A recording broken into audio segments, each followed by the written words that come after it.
City because it's a perfect spot right in the corner where the wind whips around, so it's a nice cool breeze. And I'm gonna have myself some donuts, really nice actually. It's a combination of different types of nuts with peas and crunchies. And I keep drinking this stuff. Only 10 pesos, right? For like 200, 180 ml of pure orange juice. Just beautiful. I keep buying that every day, and I'm having myself some nice wholemeal breads, like small baguettes. Have that with that orange juice and this. Oh man, it's the business. But as you can see, it's nice to be here. It's nice to get away from cold, dark, grey, miserable places like the UK, like parts of most of Europe. And I've been here almost 2 years. I'd say about 19. Yeah. Actually about 19 months. So it's fantastic to actually be able to just always walk out my door, which I've got a nice apartment down the road, which is pretty cheap. And I can just enjoy this kind of weather like that. A lot cheaper living standards in terms of buying an apartment, renting an apartment, eating out, traveling about in the Philippines. It's considerably cheaper than, certainly if I use UK as my main point as a reference point.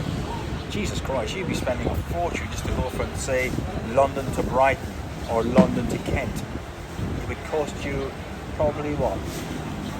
£25 one way if you're lucky. So that return is about 45 to 50 pounds to go for a day out. And if it's just you, great, bad enough. You go with your children, friends or so. Here, I get on a bus, the jeepney, tuk-tuks, the metro, which is here, and even a small bike.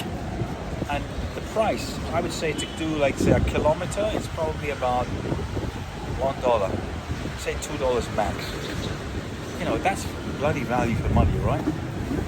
So I'm just looking back in retrospect, and I can see how much more in contrast, in comparison, the lifestyle is here. And I mean, listen to news every single day. Every single day there's some bad shit going on. Somebody's killing someone. We've got Thailand now gonna fight with, who is it, like Indonesia. I mean, it's like Trump's kick-started this horrible apocalyptic thing where every country's going to war. And I would pin this down to one simple factor. Trump and his American stroke connections, or CIA, or you know, whatever he's using, right? They are people out there causing problems. They're creating, they're actuating the problem. They're destabilizing countries. They're having issues like China. Then they have, you know, Putin and Iran. Then we now have, of course, we've had the Ukraine thing, and now we've got the Palestinian thing, and we've got Netanyahu. It's like, it just goes on and on and on. Who's next? Who's next on the agenda before we have another problem? And he's been to the UK, and he's just an absolute knobhead. This guy has high expectancy and offers very little. In fact, he's offering fuck all. He's just an awkward ignoramus, the type of guy who shouldn't be president. He shouldn't be a president. He should not have that whole position as the chief of the US. You know, like we have Starmer, another idiot. Softer, but same, another idiot. And it just seems to be one problem after another. When people with power,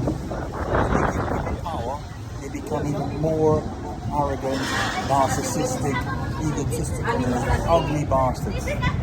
So, you know, I'm just glad I can walk away, as far away from all these problems. And every time I see this problem, I want to just run in the other direction. So I've been to China, I spent time there, 10, 15 years. I've lived in Ukraine for a while, prior to the war. I lived in Hong Kong, Australia. I spent some time in, which other place, Malaysia. Now I'm here in the Philippines. I've been here for 2 years. And living in Asia, or Asia Pacific, is a much better lifestyle. I know things are changing, but Jesus Christ, it's not as ugly and biased and absolutely, should we say, driven by only people with money. have to have a lot of money, but you need some resources, but you can survive here reasonably well. So on that note, guys, I'm gonna go. I'm gonna chill out, have my tonic nuts and my orange, and just have a chilled out day. So if you good, wherever you are, make it work. Make decisions, take action. If you don't like where you are, get the fuck out of it. Chris, remember that.